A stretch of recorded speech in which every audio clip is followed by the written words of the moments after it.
I'm But telling you, guys they're all butt-sized. They're butt-sized to roll out this cheap, young outfield. They love Soto and Robles. Rizzo loves Robles. Love him. And how can you not love Eaton with the competitor that he is? Yeah. And then, it's just going to be an unfortunate thing that they're going to have to use that money that they would otherwise, use with Bryce. They need to pay Trey, they need to pay Rendon, and they need a couple frontline pitchers. And every time Robles does something like he did last night, that just reinforces Rizzo's stance on it. All right, so this is Bryce before the game. We'll get his comments after the game as well, but this is what he said before. He got to the park, I think, 3 hours, 3.5 hours before the game. It's definitely crazy walking into the day and knowing this could be my last game at Nats Park, in my white jersey. It's definitely something that, you're not sure how you're going to react and not sure what it's going to be like, if that's after the game or even before. I know I wanted to get here and put the uni on right away. All right, so this was Bryce after the game. How do you feel now that this home game is over? We've all been asking these questions on. Clearly, you don't know what's going to happen. None of us do. But how do you feel? I feel good. Definitely, don't really like the rain right now. But it's how it goes. Like I said earlier, it's you never know what's going to happen in the offseason. You never know coming back or not or anything like that. So just try to enjoy the best I could today, and I did that. Taking a little bit of a step back, when you joined this team was in its infancy. You were very much a young man. How have you grown? How do you feel this organization's grown since the time you first arrived here? Yeah, earlier, I said the same thing. Still only 25, so still maturing, trying to get better each and every year, each and every day. So, I think as a club, as an organization, I think, every year we've gotten better.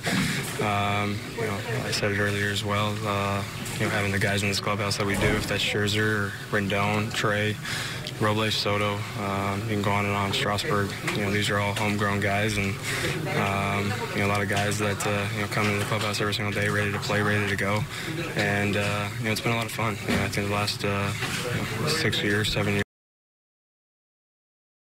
franchise and a great team, and, the ground up, from our minor league system to, Mike Rizzo drafting, some of the best players in the country, and, developing those guys and, getting to the big leagues and being able to help out. So we got a great team, got a great organization, and, bright future ahead. I'll be stunned if he's back. Stunned. So what is your percent chance right now? You're down to 2%. Down Wow. to 2%. It's going to be hard to compete when these other teams come in, and they're going to have big offers, and Mike's going to look at it and go, I just can't afford it. Yeah, we got other needs. Yeah, and I love you. We got the young studs who can play out there. Yeah, you might be right.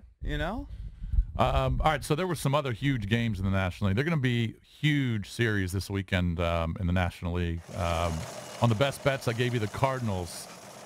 I just can't believe that they're not playing with more urgency. Couldn't beat the Brewers, lose 2-1 last night, just managed 2 hits. But they have now lost the wild card lead over the Rockies and the Dodgers. All right, so the Rockies have been on a tear. I gave you the Rockies last night as well. They've won 6 straight. They've outscored the Phillies 34-4 in this series. All right, the Phillies died weeks ago. Yeah. They don't want to be on the field. They didn't want to be in course. I'll probably give you the Rockies again today. So Drabby's going to see meaningful baseball in Denver this weekend. Yeah, 14-0 was the final last night. Baseball All right. Drabby. So the Rockies now are the leader in the NL West. Right. The Dodgers lost 7-2 to the D-backs in Arizona last night. Greinke beat Stripling. But the Dodgers still have the wild card lead for the second wild card position, all right, over the Cardinals by a game. There's just some huge – the Braves have to win because they have to play Colorado in course. No team ever wants to go on the road in a huge series, especially the playoffs, and play in course. You listen, any pitcher. Pitchers do not want to pitch in course. Right. So pitcher's graveyard. So the Braves have to win to host that divisional series. All right. The Orioles and Red Sox played a doubleheader yesterday. Valdez, 35 runs scored in the 2 games. It's like softball. I know. I had it was an afternoon game on, and I saw it was 19-3. Yeah. Turned it right off. It was 19-3. That was David Price pitching that game. But then the Orioles got to Sale in the second game, beat them 10-3. I read an article that Sale is losing. He's been on the DL twice in the last. Usually it indicates something's going on. They wanted to get him up to about 90 pitches in this game. I think he threw 92, something like that. Did not look good. So, yes, it's a huge concern because, he's their bona fide number one. And if he's not pitching like that, they could lose. They could lose to the A's or the Yankees.